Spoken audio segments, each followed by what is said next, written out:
A challenge most people face is how to pair fabrics together. They don't know what patterns or fabrics or textures to put in the room. Today, I'm going to show you how to pull all this together.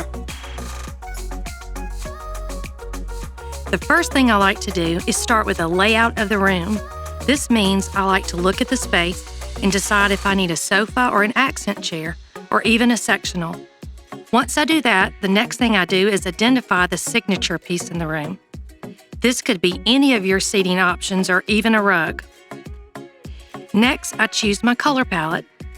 I have chosen to do a neutral palette, but you can pick any color scheme based on your preference. After deciding what colors to use, I go through and find patterns that I would like to mix. Keep solids on larger pieces and bolder patterns on smaller pieces. Adding a variety of accents creates interest in the room and gives the space that finishing touch.